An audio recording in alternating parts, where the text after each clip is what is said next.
देश की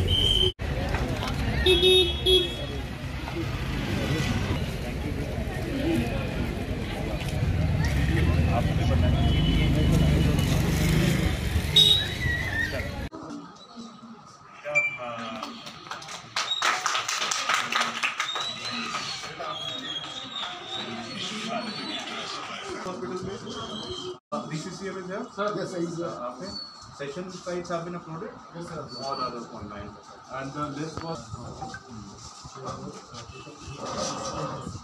तो कहाँ है चाइल्ड को बेटा सजीम अख्तर को ले किस क्लास में सजीम? नर्सरी क्लास में कौन से स्कूल में? हाँ इस्लामिया स्कूल। आपके वादा इसकी आप जो बैठे बच्चे उनको आपने जो उनको इसको महरूम किया है ये बहुत बड़ी गलती कर दी आपने। बैठो बैठो। Rest of the vaccine you will get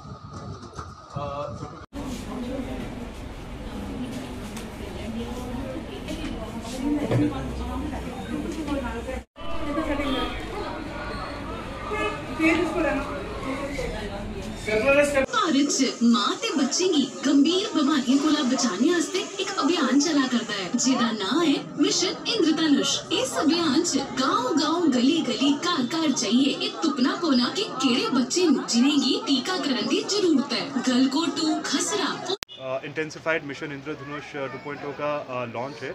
ये पूरा कंट्री वाइड आज ही लॉन्च किया जा रहा है और IMI के तहत हम पूरे ज़िले में जितने भी ऐसे बच्चे हैं जिनका वैक्सीनेशन ड्रॉप आउट हो गया है, जो कि रूटीन इम्यूनाइजेशन RI एक्टिविटीज़ जो हमारे सब सेंटर्स पे ANMs करती हैं, उनसे जो ड्रॉप आउट हो गए हैं उनको कवर करने की तरकीब है। और ये तकरीबन पिछले 1 महीने से इसकी प्लानिंग चल रही थी। इनिशियली सिलेक्टेड डिस्ट्रिक्ट्स थे पायलट में, अब हर एक डिस्ट्रिक्ट में ये लागू किया गया है। और हमने पिछले 20 दिन से एक बड़ी एग्जॉस्टिव सर्वे की थी पूरे ज़िले की, और जिसमें पाया गया कि जो total vaccination age eligible population है जो 62,000 प्लस है ज़िला पुंछ की 0 to 5 years, उसके अगेंस्ट अराउंड 1700 ड्रॉप आउट बच्चे हैं, जो कि मैं समझता हूँ कि will certainly increase during the course of this campaign. और हमें मेन चैलेंज वैक्सीन हेजिटेंसी का है कुछ पार्ट्स में। जैसे हमने देखा कि शहर प्रॉपर में भी कुछ ऐसे वालिदैन हैं जिन्होंने अपने बच्चों को वैक्सीनेशन नहीं लगाई है, और these children are likely to face such diseases which are otherwise easily preventable because of vaccination that could have been done at this stage. So ये कैंपेन बहुत ज़रूरी है ताकि हम वो ड्रॉप आउट बच्चे कवर कर सकें और उनको इन डिजीज़